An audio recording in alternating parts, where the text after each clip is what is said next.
During my early days in yeshiva, one of the first things that I needed to learn about was the moment at the end of Shacharit and Mincha when suddenly the entire minyan goes and sits down and puts their hand in their heads and hides behind their talit and quietly prays.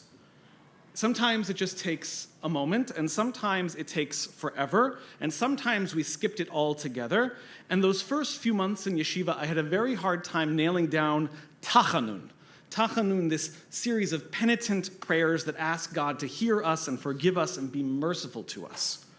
And Tachanun prayers are unique because unlike the majority of liturgy, which gets added into a tefillah on a special day, like for instance, each of you who was paging through the Siddur today saw that there were prayers for Purim and Hanukkah, things that we just walked through because it's not Hanukkah, it's not Purim, so we didn't say that. But Tachanun gets taken away on holidays. You normally say it, and then on special days, happy days, like a Yom Tov or a festival, you don't have to say it at all. In fact, if you're in the presence of a groom within 7 days of his wedding, you don't have to say it. If you're in the same synagogue or a building where there was a bris that morning, you don't have to say it. If you're in the same minyan as the moil that did a bris across town, you don't have to say it. Why on God's green earth is the rabbi talking about this? I hear you asking it. Well, one of the days that you don't say Tachanun is Tu B'Shvat. And that's unusual, because Tu B'Shvat is, for all intents and purposes, not a religious holiday. What do I mean by that? It's a Jewish holiday. Of course, therefore, it's a religious holiday. Well, no, not exactly. Tu B'Shvat begins as a tax day. It is one of the 4 Jewish New Years which our ancestors used to calculate time and tithes and obligations to the Beit HaMikdash in Jerusalem, the temple. In ancient Israel, fruit from trees was not supposed to be harvested or eaten or utilized for the first 3 years that it was alive. And then in the 4th year, you took a selection of the bikurim, the first fruits, and you brought them to the temple and you tithed them, and then you could start to enjoy your fruit. And so here comes the classic question, therefore. How did our ancestors keep track of the individual birthdays of all of their vines and all of their trees and all of their bushes? And the answer, of course, is they didn't have to, right? They didn't have to because they decided that they were just going to have a single day where all the trees counted as turning 1 year older. And if fruit comes before that day, it counts for this year. If fruit comes after that day, it counts for this year. And thus, Tu B'Shvat is born. It's all about what I'm going to tithe, what I'm going to tax to the temple. That's not religious. It might be about the temple, but it's not religious. And those of you who have heard me before have also heard me say that, and by the way, you don't need to hear me say it, the 15 centimeters of snow outside proved my point 100%, that Tu B'Shvat is 100% a Zionist holiday, because it demonstrates our ancient connection, our yearning, our relationship with the land of Israel. Because as my little girl said to me yesterday, Abba, there's too much snow to plant a tree. Yes, my love, here in Canada, there's too much snow to plant a tree. But in the land of Israel, the birds are singing, and the shkediach are blooming. And in the place where our ancestors dwelt, and the place where we belong, they are planting trees right now.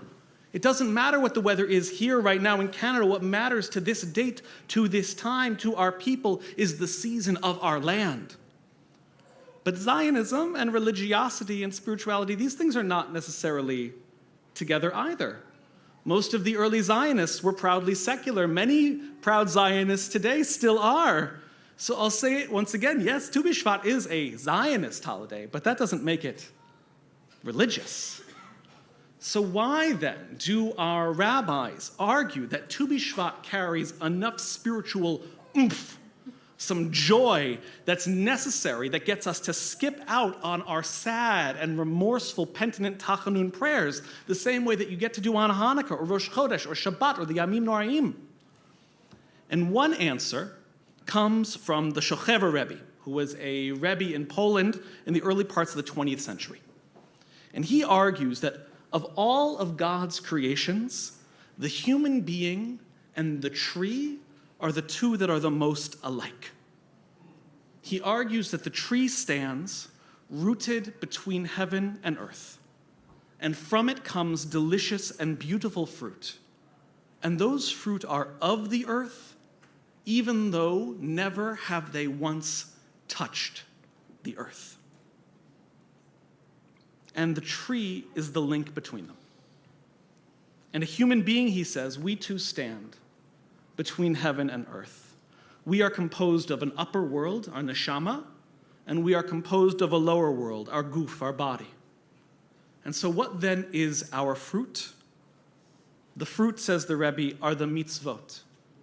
The mitzvot which have the spiritual power to sustain and give life. And even though a mitzvah may never touch the earth, and even though a mitzvah is something greater than the world, nevertheless, it comes from a human being, and it comes from Shemayim, and it is of heaven, and it is of earth, just like the fruit of the tree. A mitzvah feeds the earth, and a mitzvah sustains the earth. And therefore, says the Rebbe, it is not because actually of the natural trees outside on Tu B'Shvat that give us that spiritual oomph. Because human beings are always bearing forth our fruit. We're always sending out our mitzvot. It's just on Tu B'Shvat that we recognize our kinship, our relationship, our similarity to the trees, and our link to the ever-holy blossoms and the creations of God. Tu B'Shvat Sameach, Shabbat Shalom.